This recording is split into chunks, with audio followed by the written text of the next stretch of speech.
গণ অধিকার পরিষদের সাধারণ সম্পাদক জনাব মোহাম্মদ রাশেদ খান তিনি বাংলাদেশ জাতীয়তাবাদী দলে যোগ দিচ্ছেন এবং বাংলাদেশ জাতীয়তাবাদী দল সিদ্ধান্ত নিয়েছে যে ঝিনাইদহ ৪ আসন, যেটা ঝিনাইদহ সদর এবং কালীগঞ্জ থানা নিয়ে, এই আসনে মোহাম্মদ রাশেদ খানকে ধানের শীষ প্রতীকে নির্বাচন করার জন্য মনোনয়ন দেওয়া হচ্ছে।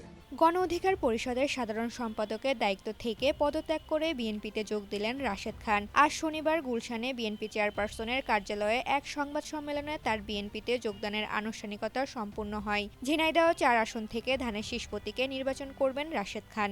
আমি রাশেদ খান আজকে বিএনপিতে যোগদান করেছি এবং জনাব তারেক রহমানের নেতৃত্বে ইনশাআল্লাহ দেশ এবং জনগণের জন্য সংগ্রাম করে যাব, কাজ করে যাব। শুক্রবার রাতে গণমাধ্যমে দেয়া এক সাক্ষাৎকারে বিষয়টি নিশ্চিত করেছেন গণ অধিকার পরিষদের সভাপতি নুরুল হক নূর জানান, রাশেদ খান স্বেচ্ছায় পদত্যাগ করে বিএনপিতে যোগ দিচ্ছেন এবং দলটির সদস্যপদ গ্রহণ করে আগামী নির্বাচনে প্রার্থী হবেন। এই সিদ্ধান্তকে আন্দোলনের কৌশল হিসেবে দেখছেন তিনি।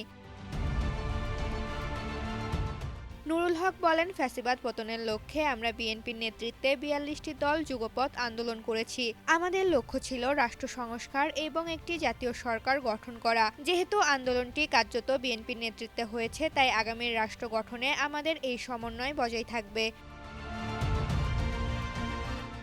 রাজনৈতিক বিশ্লেষকরা মনে করছেন, রাশেদ খানের বিএনপিতে যোগদান যুগপৎ আন্দোলনের দলগুলোর মধ্যে বৃহত্তর ঐক্য ও নির্বাচনী কৌশলের একটি অংশ।